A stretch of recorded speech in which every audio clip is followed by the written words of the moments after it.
Assalamualaikum warahmatullahi wabarakatuh. Here I'm going to review the material that I've been worked from my lecturer that has been given to me. The first one, I will share the screen.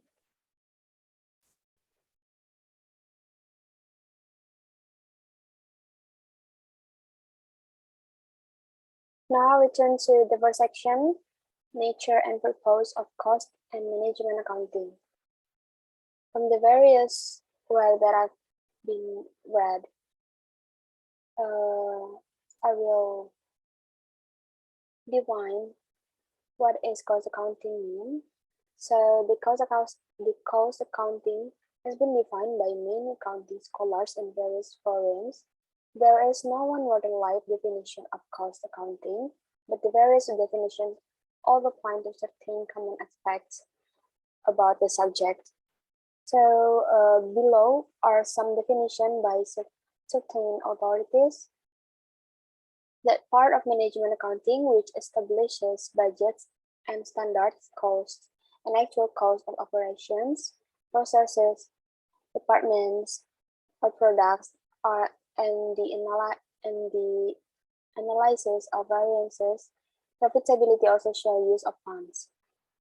Chartered Institute of Management Accountants or CIMA. And that which identities, defines, measures, reports, and analyzes the various elements of direct and indirect costs associated with producing and marketing goods and services. Cost accounting also measures performance, product quality, and productivity. A systematic process of collecting, summarizing, and recording data regarding the various resources and activities in a firm so as to calculate the basis of production costs used in financial accounting or making other relevant decisions in a firm. Cost accounting is broad and extends beyond calculating production cost or inventory valuation, which government reporting requirements largely dictate. However, accountants do not allow external reporting requirements to determine how they measure and control internal organization activities. In fact, cost accounting focus is shifting from inventory valuation for financial reporting to costing for decision making. The main objective of cost accounting is communicating financial information to management for planning, evaluating, and controlling performance, and also to assist management to make more informed decisions. Its data is used to managers to guide their decisions. Now I will move to the next section, responsibility centers. Related to the above is the notion of responsibility that attaches to each level of an organization. There are cost centers, revenue centers, profit centers, and also investment centers.